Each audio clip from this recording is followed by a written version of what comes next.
Selamat sore kawan pajak, kembali hadir di Cakap-Cakep Pajak Kalbar, podcast tentang hal-hal yang unik, praktis, dan juga berguna. Ya. Kali ini kita akan kembali membahas masih tidak jauh dengan Korteks. Ya. Tadi sudah disampaikan di sesi 1 terkait hal-hal yang baru yang ada di Korteks. Kita jumpa lagi di sesi kedua terkait dengan hal-hal yang baru di Korteks, terutama Korteks orang pribadi. Ya. Bersama saya Arno Mustiko yang sering dipanggil Simon, penyuluh pajak Kanwil DJP Kalimantan Barat, dan saya di sini telah ditemani oleh kawan yang luar biasa juga, yaitu Bapak Wigih Prasetyo. Selamat sore Mas Wigih. Selamat sore Ya. Mas Simon. Kabarnya gimana Mas Wigih? Alhamdulillah baik. Mas Simon gimana nih? Alhamdulillah juga baik Mas Wigih. Ya, terima kasih telah berkenan hadir. Dan kawan pajak, Korteks untuk orang pribadi memang lebih menggema di akhir-akhir bulan ini ya Mas ya. Ya. Ya, sebetulnya Korteks telah diluncurkan di awal tahun 2025, namun lebih banyak yang dimanfaatkan oleh wajib pajak pengusaha, terutama badan, dan juga wajib pajak PKP. Nah, di semester kedua ini mulai ya, wajib pajak orang pribadi ini mempunyai intens ke Korteks. Nah, ada hal-hal yang menarik terkait Korteks dari wajib pajak orang pribadi ini, Mas Wigih. Nah, yang pertama, ini bahwasannya kita mengenal adanya prosedur aktivasi Korteks ya, yang mungkin di Korteks badan tidak ada. Nah, ini apakah untuk memiliki akun Korteks bagi orang pribadi ini harus selalu menggunakan menu aktivasi akun ini, Mas? Atau ada menu lainnya untuk melakukan hal tersebut? Ya, gimana? Baik, terima kasih Mas. Nah, Jadi sekarang itu kan lagi rame ya Mas Simon untuk mengaktifasi akun Korteks gitu ya, para kawan pajak atau wajib pajak berbondong-bondong untuk melakukan aktivasi akun Korteks. Iya. Karena memang di tahun depan laporan SPT tahunan sudah mulai menggunakan aplikasi Korteks ya. Oh Mas Simon, iya, ya, infonya itulah. seperti itu. Iya. Jadi kawan pajak sekalian, terkait dengan aktivasi akun Korteks di menu website resminya korteksdjp.pajak.go.id, sebenarnya ada beberapa pilihan menu di situ Mas Simon. Oh iya. Ya, yang pertama adalah menu lupa kata sandi, ya, menu lupa kata sandi. Pak Sandi ya. Ada juga di paling bawah itu menu aktivasi akun wajib pajak. Nah, Iya, sebenarnya kalau melihat kalimatnya itu mungkin kawan pajak berpikiran akan memilih menu yang aktivasi akun pajak Betul, gitu kan ya, ya. karena aktif. Iya, karena untuk aktivasi gitu iya, kan. betul. Jadi milihnya aktivasi akun pajak. Nah, sebenarnya Mas Simon, kalau misalnya memang wajib pajak atau kawan pajak sekalian sudah mempunyai akun DJP online, akun DJP online yang dulu kan kita pakainya akun DJP online nih, Ya, Mas Simon, sebelum aplikasi ada lama ya. Korteks. Betul, Ya. aplikasi lama. Nah, kalau misalnya kawan pajak sudah mempunyai akun DJP online sebelumnya, nah itu silahkan klik lupa kata sandi saja. Lupa kata sandi. Iya. Iya. Silakan pilih menu lupa kata sandi. Jangan pilih menu aktivasi akun Korteks ya. Oke. Atau aktivasi akun wajib pajak. Kenapa? Karena untuk mempermudah atau mempersingkat prosesnya Mas Simon. Jadi ketika kawan pajak sekalian dulunya sudah mempunyai akun DJP online, Betul. silakan pilih klik lupa kata sandi atau menu lupa kata sandi. Nah, nanti kawan pajak sekalian silakan lanjutkan aja prosesnya. Kemudian yang perlu diketahui juga bahwa nanti akan dikirimkan link Mas Simon. Nah, link itu kawan pajak bisa milih nih mau dimasukkan kemana linknya. Apakah bisa dimasukkan ke email atau mau dimasukkan ke SMS atau nomor HP itu. Jadi ada 2 jalur untuk pengiriman link dari DJP. Untuk membuat sandi ya. Untuk membuat sandi, linknya itu nanti untuk membuat sandi. Intinya kawan pajak sekalian, intinya adalah di sini aktivasi itu adalah membuat kata sandi, ya, membuat kata sandi untuk aplikasi Korteks. Nah, setelah misalnya membuat kata sandi selesai, berhasil, itu sebenarnya bisa dikatakan sudah berhasil aktivasi Korteksnya. Nah, perlu diketahui juga kawan pajak bahwa setelah kawan pajak klik lupa kata sandi, di situ kan suruh milih nih mau lewat email linknya atau mau handphone. lewat handphone atau Ya, SMS gitu ya. kan. Nah, kalau misalnya kawan pajak sekalian ingin linknya itu masuk ke email, itu silakan diketikkan lagi emailnya Mas Simon. Ini yang sering kali lupa bahwa Kenapa nih, Mas? jadi gini, kalau misalnya ketika kawan pajak itu ngeklik pilihnya masukkan Edika ya, di atas kan Edika sudah dimasukkan, dimasukkan. ya. Kemudian di situ pilih melalui Email. alamat email gitu Iya. kan, diklik gitu alamat email. Nah nanti akan muncul di bawahnya itu ada huruf yang berwarna abu-abu, kemudian beberapa huruf atau angka dan ada bintang-bintangnya.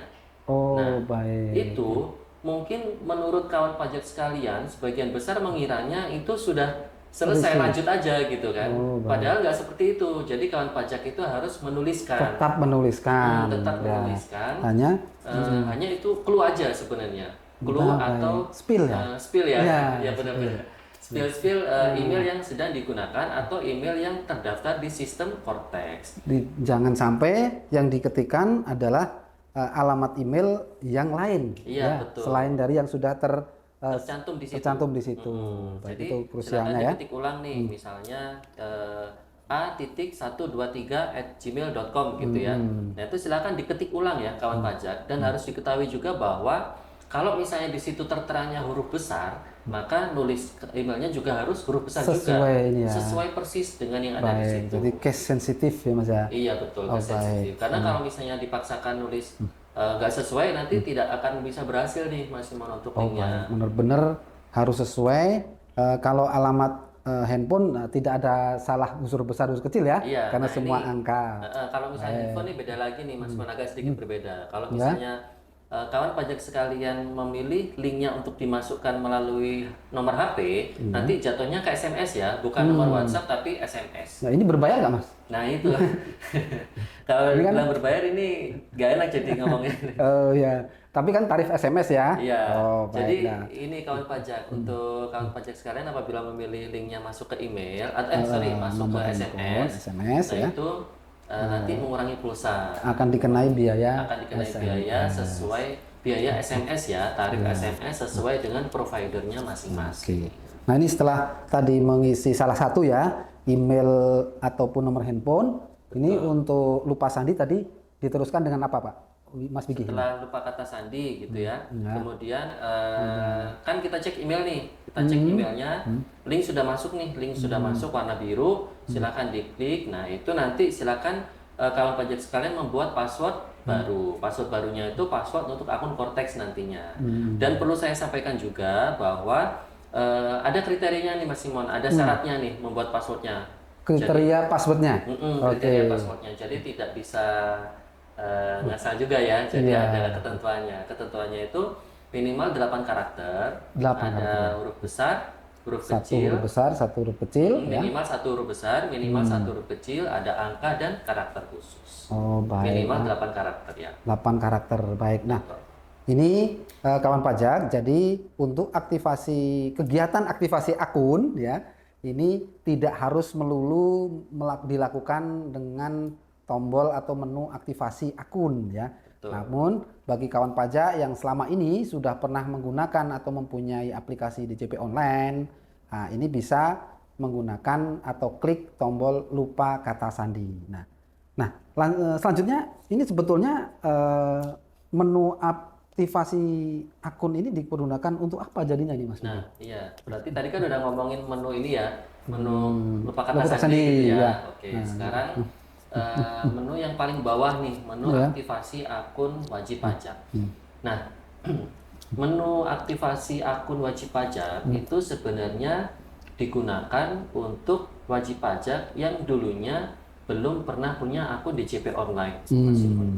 Jadi misalnya dulunya belum pernah laporan atau belum punya akun DJP online, silakan klik aktivasi akun wajib pajak.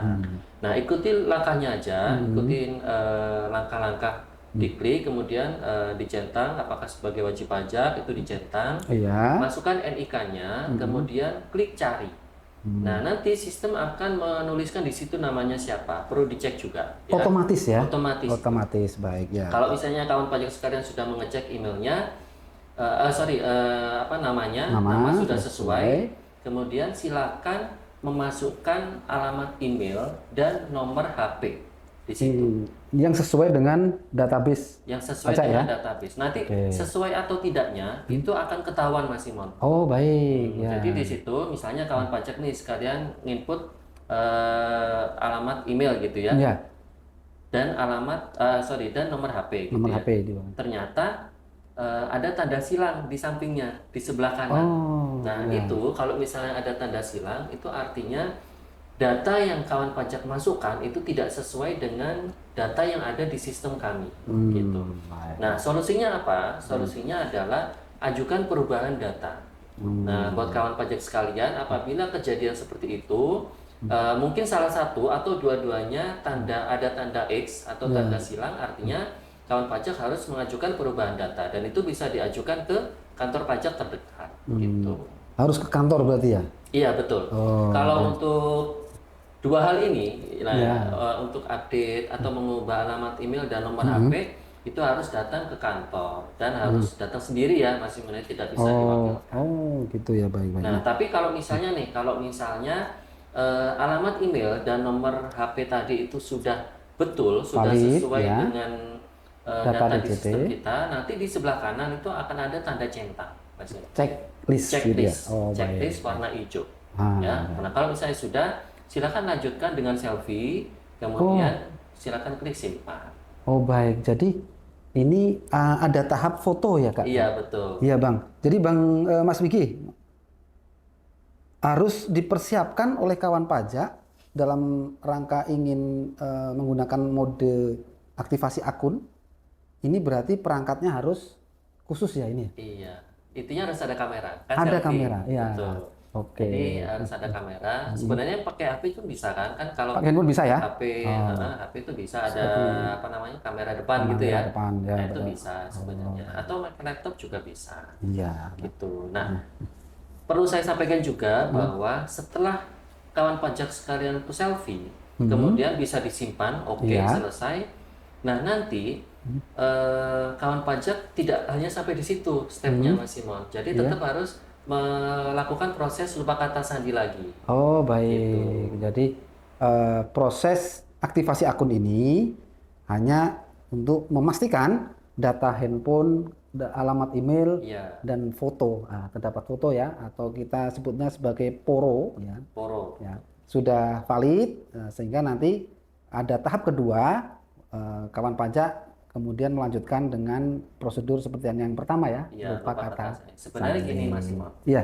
Eh, apabila kawan pajak tidak melanjutkan lupa kata sandi itu sebenarnya sudah aktif, tapi dengan menggunakan password yang dari kita. Gitu. Jadi ada password, cuman angkanya keriting jadinya, karena passwordnya terbentuk dari sistem. Nah, kawan pajak kan nggak mungkin ngapalin kan, kalau ngapalin password yang dari sistem banyak digitnya, kemudian angkanya keriting juga hurufnya gitu kan. Maka dari itu saya sarankan juga klik lupa kata sandi. Oke, jadi ini panduan praktis ya. Betul. Praktis yaitu apabila kawan pajak ini diharuskan memang memerlukan menggunakan aktivasi akun, kemudian tetap harus dilanjut dengan lupa kata sandi. Oke, baik Mas Sigi. Ini tadi sudah disampaikan juga dan ini menjadi banyak sorotan ataupun masukan ya dari para wajib pajak orang pribadi nih. Ini bagaimana apabila ada data yang tidak sesuai ya. Data misalkan spesifik tadi ya, email dan password, kemudian nomor handphone tadi tidak sesuai, itu apakah bisa dilakukan perubahan secara mandiri? Secara mandiri. Iya. Baik. Ini konteksnya ada dua nih Mas Simon ya. Oh, Jadi ya. yang pertama, Iya, tadi kan Mas Wiki menyampaikan, mohon maaf, harus datang ke KPP. Nah, Iya, ini betul. pertanyaannya apakah bisa mandiri ini sebetulnya gitu iya. ya? Jadi konteksnya belum punya akun ya, berarti belum Oh, aktivasi baik, akun belum gitu. punya akun ya. Jadi gini, konteksnya ada dua nih. Yang pertama kondisinya kawan pajak sekalian itu sudah punya akun atau belum punya akun Cortex gitu ya. Oke, iya. Itu belum punya akun Cortex. Yang kedua kondisinya kalau sudah punya akun Cortex. Nah penjelasannya yang nomor satu kan misalnya apabila kawan pajak belum punya akun Cortex gitu ya. Jadi perubahan apapun termasuk perubahan email dan nomor HP Iya. itu harus dilakukan atau diajukan ke kantor pajak terdekat.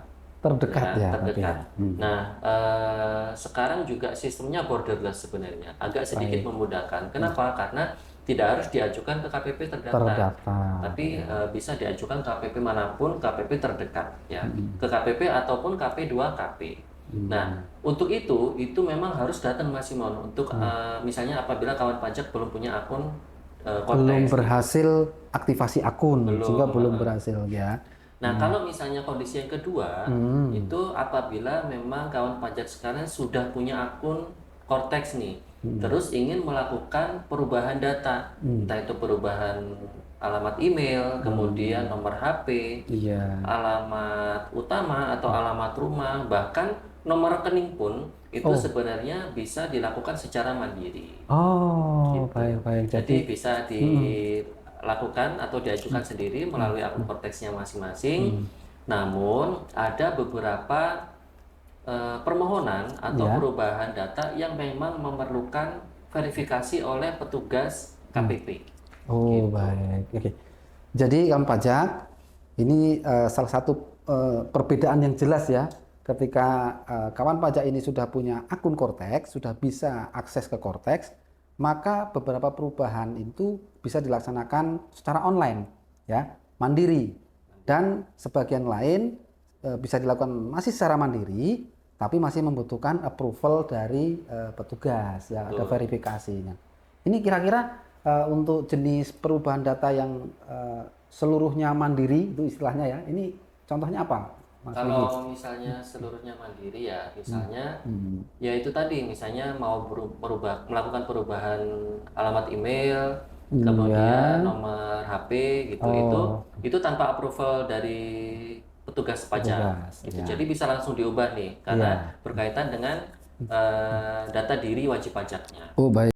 Ya. Tetapi kalau misalnya data yang lain seperti data alamat rumah atau alamat utama gitu ya, kemudian nomor rekening, kemudian KLU juga. KLU itu adalah klasifikasi lapangan usaha atau bidang pekerjaannya. Nah, itu harus membutuhkan verifikasi dulu Mas Simon dari petugas KPP. Dan itu nanti setelah diverifikasi akan ada pemberitahuan bahwa data alamat Anda sudah berhasil diupdate, istilahnya kayak gitu intinya. Baik. Nah, mungkin bisa didetailkan satu atau dua yang permohonan perlu verifikasi ini. Istilahnya tata caranya ada di menu apa, dan mungkin ada hal yang perlu disiapkan nggak? Gitu. Boleh. Misalnya apa ya? Nomor rekening misalnya ya. Oke, data nomor rekening.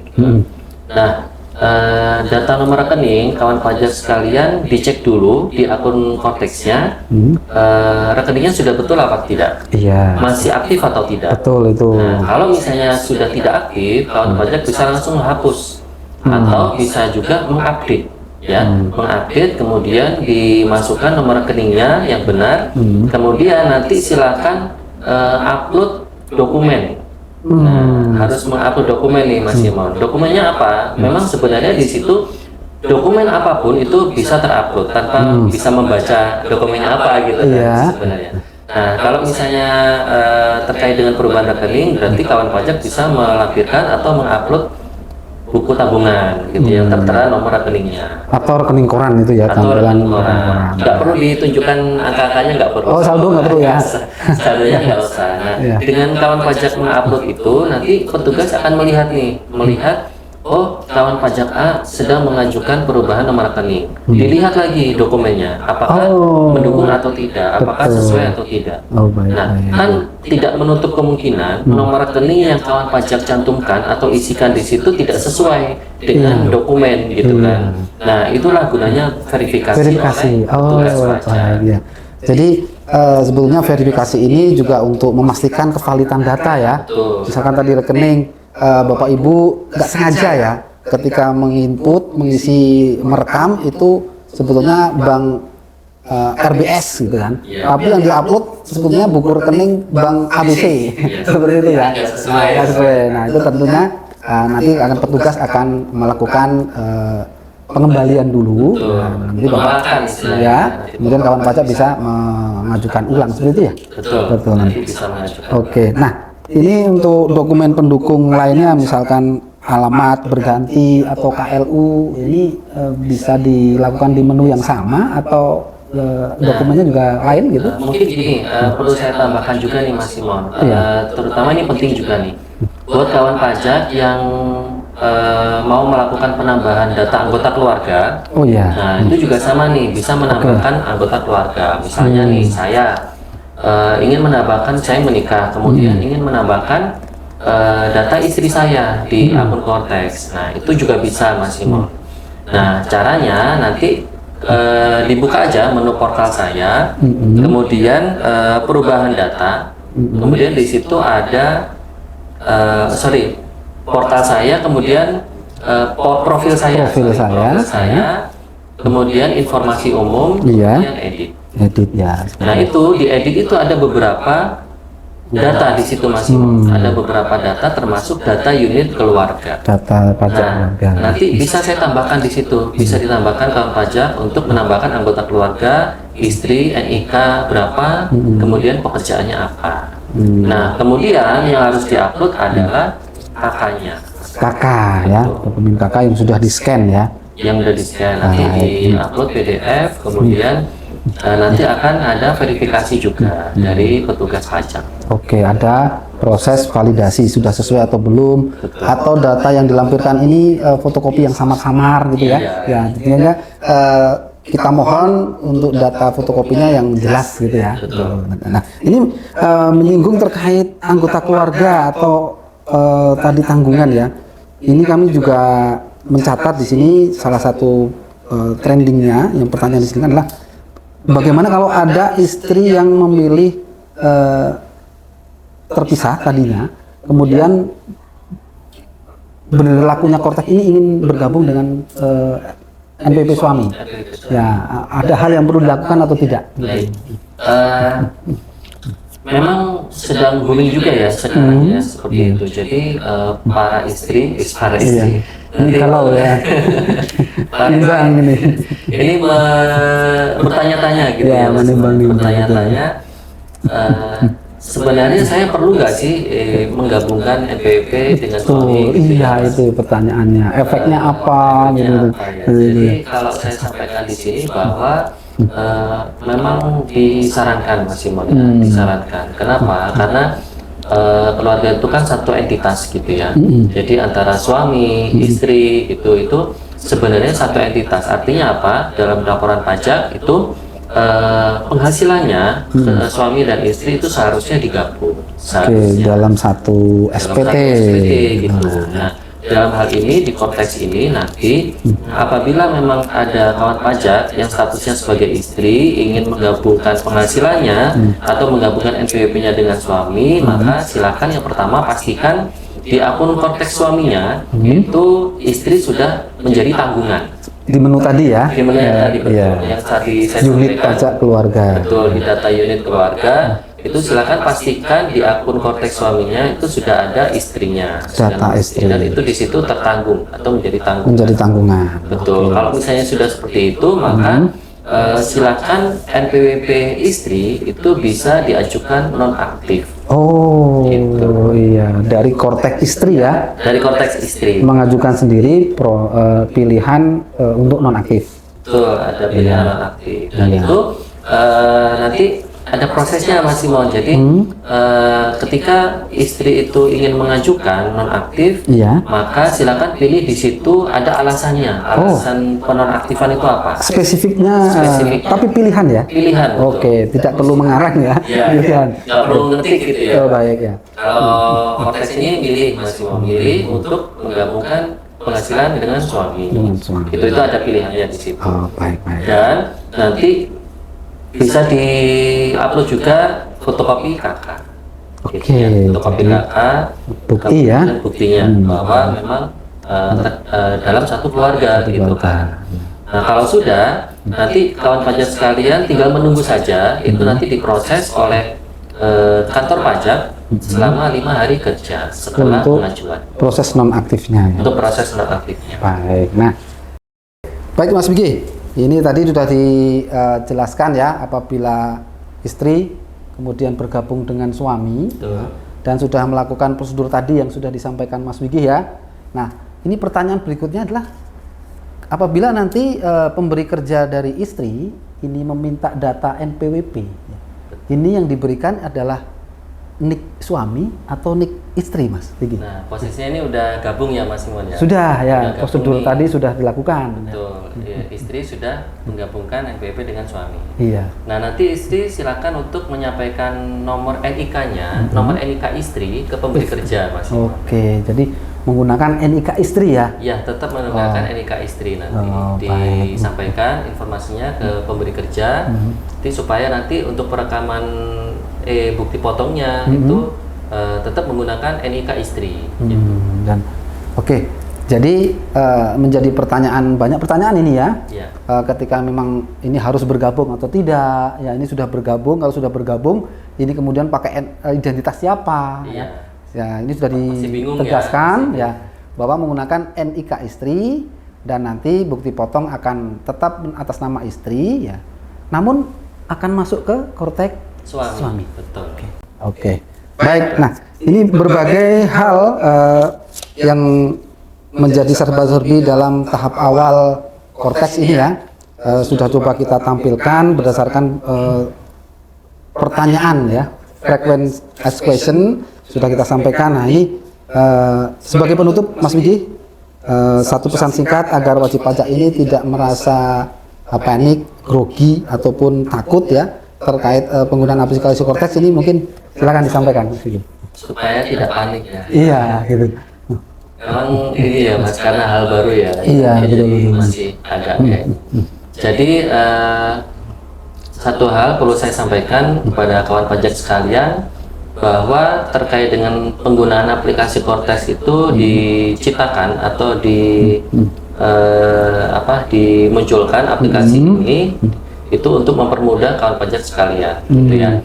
Nah, kalau misalnya memang kawan pajak masih ragu-ragu atau masih bingung terkait aplikasinya, itu silakan, saran saya kawan pajak sekalian untuk mengakses video tutorial yang ada di YouTube, kemudian membaca materi yang ada di website resmi Ditjen Pajak, atau juga membaca materi yang ada di dalam akun korteksnya juga ada materinya, Mas. Oh baik, jadi berbagai panduan sudah disediakan ya, baik itu panduan berupa langkah-langkah, video maupun panduan tematik ya. Betul. Sudah disediakan. Jadi dengan sering membaca, sering melihat video tutorial, ya, nanti kawan pajak sekalian akan mulai terbiasa, mengenal ya, akan mulai mengenal menu-menu yang ada di akun korteksnya. Oke, baik. Karena memang dengan terbiasa kita menjadi luar biasa. Menjadi bisa. Oke. Baik ya. Terima kasih Mas Wiji sudah memberikan keterangan, penjelasan dan kabar baik ya bagi kawan pajak semua, bagi kita semua. Kiranya apa yang disampaikan tadi bisa berguna dan bermanfaat. Tentunya kami juga berharap agar kawan pajak yang sampai saat ini belum melakukan aktivasi korteks segera lakukan aktivasi korteks sebelum 31 Desember 2025, agar nanti di bulan Januari kita sudah fokus untuk persiapan penyampaian SPT tahunan orang pribadi ya. Dan jangan lupa, apabila ada pihak-pihak yang menginformasikan atau menawarkan perubahan data secara online lewat telepon, email ataupun chat WA, mohon untuk tidak ditanggapi ya, karena sekali lagi bahwa perubahan data itu dilakukan secara tatap muka ataupun nanti bisa dilakukan mandiri setelah aplikasi korteks Bapak Ibu kawan pajak semua sudah aktif. Baik. Kami cukupkan sekalian, terima kasih atas partisipasi dan juga dukungan dari kawan pajak semua. Semoga kita bertemu lagi di episode berikutnya dan sampai jumpa. Dadah.